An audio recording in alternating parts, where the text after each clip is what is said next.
Hello, hello, hello, ma'am, sir. So ngayon, nandito naman tayo ngayon sa gate ng Alta del Lago. Ito yung nakakasakop na barangay na dito is yung barangay Alangilan. Yan. So, tatlong barangay kasi ang nako-cover ng Motsapiato. Alangilan, ito po yan. Tapos yung sa pinag-umpisa natin kanina, Barangay Palsara. Tapos sa pinakang main, yung papunta naman ng Star Tollway, ay ang Barangay Makina. Yan. So, ito yung gate natin dito. So, andito yung sikat na restaurant din ng isang artista. Yan. So, isa siyang artista slash director. Yan. Dito sikat din to. Yan. So ito yung kalsada na sinasabi ko kanina. Kung saan pumunta ng Robinson's Lipa, SM Lipa, yan pwede dito. Yan. So ang kalalabasan natin dyan yung mga hospital, school, yan. So yung busy traffic o busy proper city ng Lipa, yan dyan, paakyat yan, doon. So dito, pwede rin tayong dumaan dito pababa, papunta doon sa ating marina. Ito yung ano dito Provincial Road, yan, Barangay Road, yan, kung ano man tawag nyo dyan. Yan, so dito, ito na, dito pa lang sa mismong gate, kita na kagad yung view ng Taal Lake. Yan, so sa likod nitong pader na to, andyan na yung phase 15, yung block 15, sorry, yung block 15, yan, yung mga lote.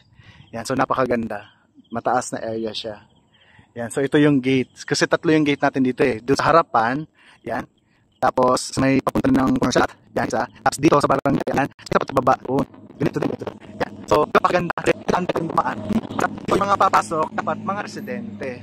Ngayon kung meron tayong visitors, itatawag lang natin sa management para mapagbigay alam din sa ating mga guard na ginagawa lang ang kanilang mga trabaho. Yan. So checkin kasi yun checkin nila yung ating mga visitor kung talagang affiliated sila or kilala sila ng mga residente natin dito sa loob ng Motsapiato o Alta del Lago. Yan. So, above the lake. Yan, Alta del Lago. Yan. So, ngayon,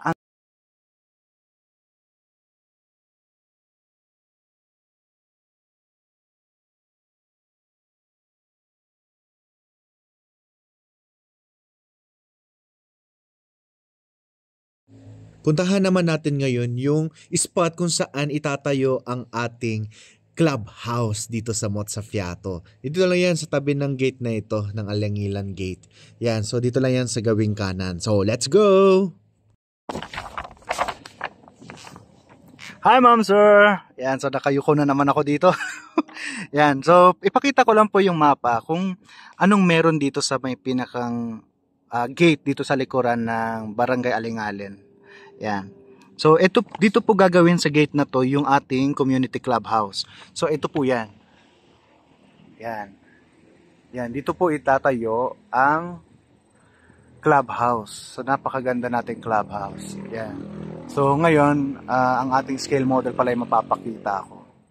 Yan. So dito yan siya, dito sa may gate. Yan. Sa taas.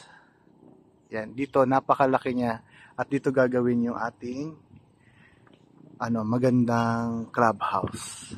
Yan. Yan. So kitang-kita siya. Yan. So ito naman po yung block 15, yung sinabi ko sa inyo kanina. Ito na yung available na lote natin dyan lang. So kitang-kita na kagad yung view. Yan. So punta lang natin. Yan. So ito na siya. Yan. So napakagandang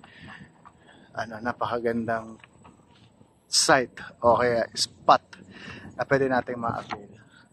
Andiyan na po sa baba yung rotonda, yung paikot. Yan. So ito po yung block 15, yung 900 something, 900 plus na square meter available. So pinakamataas siya. Yan. So yan yung view. Yan. So napakaganda. Ito pong tinatayuan natin ay sold out na. Let's go. Punta tayo sa sa commercial. Hinabol ko lang to. Yan, so let's go. Yan. So ngayon, from the gate, dito sa gate ng Barangay Alanginan, dito sa Motsafiato, ngayon magkakaroon tayo ng walkthrough. Yan. So pababa tayo papunta doon sa mismong commercial area, papunta doon sa Motsapiato Boat Club. Yan. So itong tinatahak natin ay main road. Yan. So ito yung merong mga malalaking hati o cut ng lote from 1,000 to 1,300 square meter. Meron pa nga 1,400. Ito, yung kaliwang yan. Yan, available pa po yung corner lot na yan. Yan, itong dinadaanan natin to sa gawing kaliwa at kanan. Available pa yung mga lote. Yan, ito naman po yung block 14. Yan, ito naman ay block 16. Yan, available pa yung mga malalaking loting ito. So, nagre-range po ito sa 1,300 square meter. Yan. So, yan, kitang-kita. Ito yung corner lot kanina. Nandito tayo nag-video. Itong corner lot na to ng block 13 ay available pa yan. Yan. So, ito po yung kaunang-unahang nagpatayo ng bahay dito sa Motsa Piato. Yan. So, siya yung kaisa-isa at kaunang-unahang nagpatayo ng bahay. Yan. So, napakaganda na kitang-kita ang Taal Lake at ang Taal Island, then mga mountainous area. Yan. So, dito, bababa, itong sa may rotonda na to, sold out na po yung mga property dito. Yan, pababa. Pero dito sa aking kanan, yan, dito yung may mga reopen lot yung binidyohan natin kanina. Dito naman sa kaliwa ko, ito naman yung block 23. Yan, available pa po yung corner lot natin dito sa rotonda. Tsaka ito. So, 5 malalaking lote ang available dito sa block 22 sa gawing kaliwa ko lang. Yan. So, ang ganda ng view. May overlooking pa din. Yan. So, ito yung block. Yan. Block 23. Yan. Block 23. Available pa. May mga available na lote. So, nagre-range yan sa 1,560 square meter.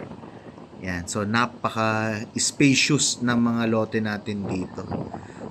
So, ito naman dinadaanan natin ngayon ay ang block 1.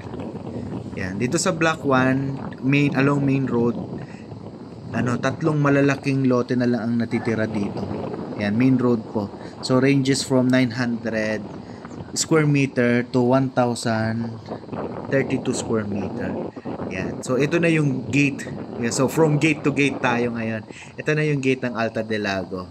So dito sa aking tinatahak ay exclusive subdivision na. Yan, pero paglampas natin dito sa gate na to, commercial area na. So, makakapasok na dyan yung public. So, nag-research tayo. So, may mga recommended na pwedeng gawing business sa area dito ng Balete. So, dahil sa tourist spot ito, lalo na pagka summer season. Yan, so tayo ay makakaisip ng mga magandang gawing business dito. Yan, so again, ito ang Block 22, commercial lot available. Yan, 21 naman. Yan, wala na, sold out na yon. Tapos ito, tinatahak na natin yung magiging commercial area. Yan, so later on, ito magiging marina ito. Yan, so ito yung block 28, block 27, block 26. Yan, ito yan. So dito, magkakaroon din tayo dito ng park gate. Pero access na po ito open na po ito sa public. Yan, madadaanan natin itong maliit na loting to. So imagine later on, huhukayin pa yan nila, papalalimin. Yan, para mapagparkingan ng ating mga maliliit na bangka, yung mga yate. Yan. So, ito na po yung Barangay Palsara. So, nanggaling tayo sa taas kanina, Alanginan, Barangay Alanginan. Tapos ngayon naman, ito ay Barangay Palsara. Yan, so napakaganda. Napakaganda ng panahon, napakagandang klima, matiwasay ng mga mamamayan. Yan. So, ito na po. Nandito na tayo sa Motsa Piato Boat Club. Yan, so makikita natin dito kagad ang dagat. Yan. Yung sa kanan ko, ito yung boat club na ginagamit natin for tripping. Yan. So yan yung nakakapagbangka-bangka tayo. Yan. Hello. So ma'am sir, nandito po tayo ngayon sa Motsa Piato Boat Club. Yan. So ito yung magiging part ng marina natin. Yan. So ito yung ating Motsa Piato restaurant. Yan. So napakaganda. Yan. So bisitahin natin itong Pero mo again po, ito po ay Lake Perong Alon. So high tide po ngayon. Yan, so napakaganda niya. Yan. Yan. So doon papasok yung ating mga yate, papasok sa loob. So kala mo dagat kasi may alon. Yan, so napakagandang So dito po yung mga lot owners na pwede tayong gumamit dito. Pwede tayong mag-swimming. Yan, may mga designated swimming site po ang mga taga Motsa Piato dito sa Taal Lake. Kung may jet ski po tayo, pwede rin nating gamitin. So ito yung karagatan na, hindi pala karagatan, sorry. Ito po ay Taal Lake. Yan, so napakaganda. Yan. Yan, no. Ayun, sa mga nagtatanong anong bundok po ito, ito yung bundok na Makulot. Mount Makulot. Yan. Yan. So, sino na may alon pala sa lawa. Yan. So, ito po yung Taal Island. Yan. Volcanic Island. Yan. So, napakakalmado niya ngayon. Yan. So, yan. Ito yung ating Motsa Piato Boat Club. Maraming salamat sa pagsama sa akin dito sa Motsa Piato. O yan, so ngayon, nandito tayo ngayon sa restaurant na Motsa Piato o yung tinatawag natin na Motsa Piato Boat Club.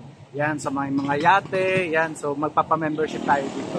So, pwede tayo dito mag-water activities, yan. So, maraming salamat sa pagsama sa akin dito sa Motsa Piato. Yung nakita natin yung mga commercial lots na available, yung mga lote na available for residential. Yan, so nakita din natin yung mga gate, nakita din natin yung mga view, yung mga spot na gusto natin na makita. Pero sa tingin ko naman gusto rin ng mga bawat magi-invest sa isang residential subdivision kagaya nito sa Balete, Batangas.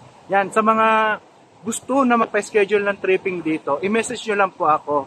Yan, so available naman yung number ko, 0955-049-9646. Yan, so yun kayo nandito sa nasa screen. So pwede rin tayong i-message nyo na lang din po ako sa Messenger dito sa Hans Abella Real Estate Broker. Yan. So dito yan. So again, maraming salamat po muli and God bless sa ating lahat. So bye-bye!